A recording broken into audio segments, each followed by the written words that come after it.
Welcome to Trojan Tech. This is the final version. There will be a bonus version with some leftovers, but as far as the actual classes go, this is the final one. We're looking at 5 instructional tech tools that are important to me, and I just want to share those with you to maybe help you out in your classroom. So let's go ahead and get started. The first one, as you know, if you've seen some other videos, Canva is one of my favorites. And I'm sure if you've used it, it's probably becoming one of your favorites too. But Canva has a list of apps that are very, very helpful in the classroom. So the first one that I'll show you is called Translate, and you can go use Google Translate and all that stuff. But I have an English sentence written, and maybe I have students that I need to translate this for, and to do it quickly, I can translate the entire page. I simply put, well, we need to do this to Spanish. And we'll translate that. It'll go through some steps, and then it just translated my sentence to Spanish. So think about how helpful this would be for you if you have a non-native English speaker in your class and you need to translate an entire test. Maybe you get an email in a parent's native language and you need to make sure that's in English for you to read. You can take that, put the information on a page, and then translate that page for yourself. So that is Translate. Could be very helpful in the classroom. If you've been in the classroom for the last several years, you've heard about QR codes. A lot of people go off to the internet, search for QR code generator. But if you go to Canva, it's like your one-stop shop, and a QR code is no different. So you'll see QR code pops up in my app section, but let's say it doesn't and I want to find it. You simply search for it, and I choose the most basic option. I'll put in my URL, usually just copy and paste, and I generate that code. So now I can resize it. If I need to move it around, I can move it around. Very, very simple. And then the cool thing is, if I'm making a flyer or a classroom activity, I'm already in Canva. Now I can come in here and put the other information that I need. And there's my QR code. And it's not saving to the desktop, all that stuff. I already have it, and it's built into Canva. So pretty neat tool. All right, so the next tool that I'm going to show you is going to be the equation tool, and that's also in apps. And there are lots of other options for apps that you may decide to use. Simply search for equations, and this is going to help you as a math teacher or a science teacher insert equations easily without having to worry about formatting and all that stuff. So let's say I want a fraction, 1/3. I'll go here, times x equals 7. When I have that in, and I can change the color if I want, maybe to a red, whatever, I'll insert that, and it's in there. So if you're making a test and you need to format those quickly, equations is there. So you've seen about 3 apps. If I come here and scroll through these, there's tons and tons of apps. I highly suggest that you come here as a teacher and do some exploring. Very cool stuff here. And the cool thing is you're using Canva anyway. Why not try to put some of this stuff in it? Hopefully you enjoyed that section of the video. So that's Canva apps. We're coming at you with more. So the next instructional tool that I'll show you is called pinetools.com. You'll notice there are all kinds of tools on here. I came across this on accident. One of my favorites is going to be the split image.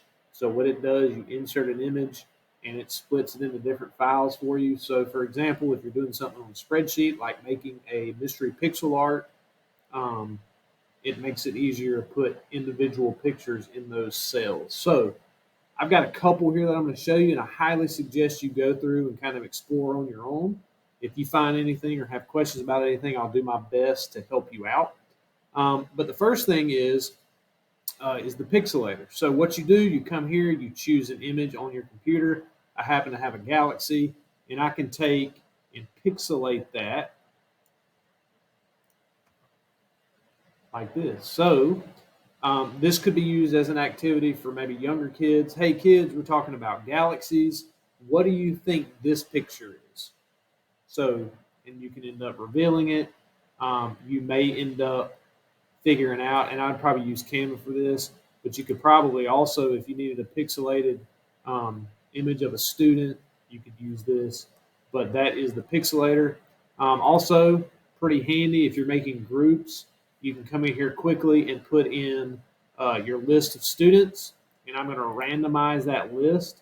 So you'll notice this is now randomized. So maybe the first three are one group, the second three are the next group, and so on and so forth. So that is the random list generator. And like I said, there are many, many others. There's a percentage calculator, a coin flipper. Let's take a look at that real quick.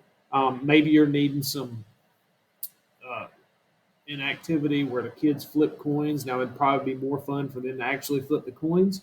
Um, but simply put in the number of tosses and click generate, and it's going to show you heads, heads, tails, tails, tails. So it gives you a probability. So that's there if you ever need it. So this is called pinetools.com. Really, really neat resource, especially for the classroom.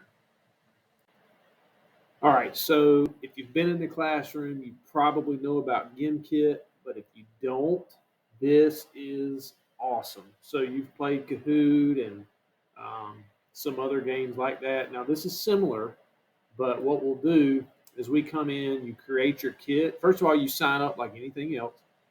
You create your kit. And what I did is I created a test kit. And I just added a bunch of random questions to it. But then you go to play live.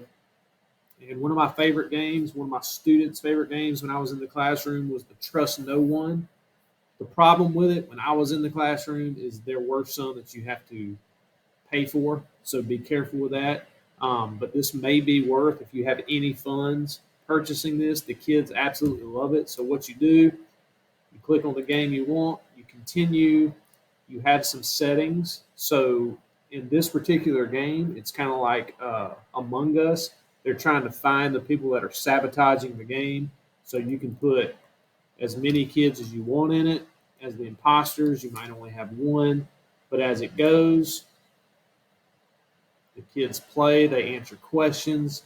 Once they get, and obviously I'm not going to have anybody in here, but once they get a certain number of questions answered, it gives them options to sabotage the game and um, have clues to who the saboteur is. So GimKit is awesome. I can't really show you too much more than that because I don't have students to play, but definitely check that out. And if you get it set up and have any questions, you let me know.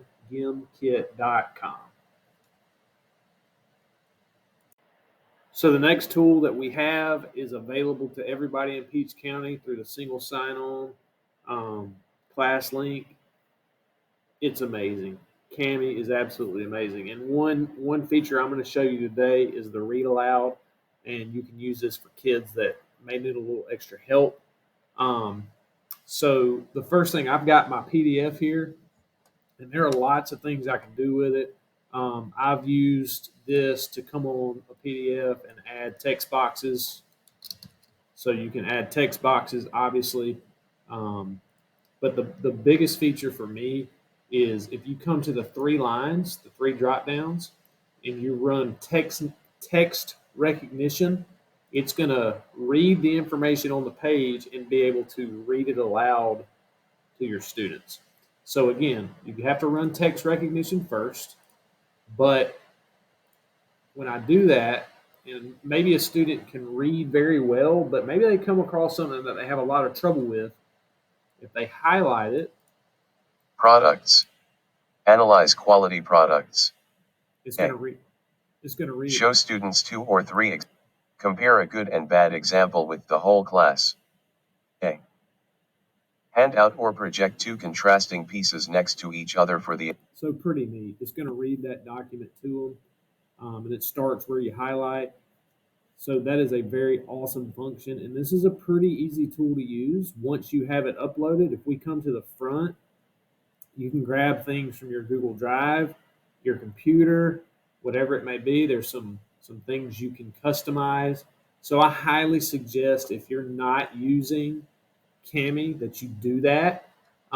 You can also split and merge. So if you got two PDFs and you want to merge those together, you can also do that. So with anything you've seen today, if you have questions, please reach out to me, matthew.hunt@peachschools.org. And if I don't know the answer to something, I'll be happy to try to find that for you. So hopefully you enjoyed this. Try to make it short and sweet. But that's that. Thanks for coming to Trojan Tech.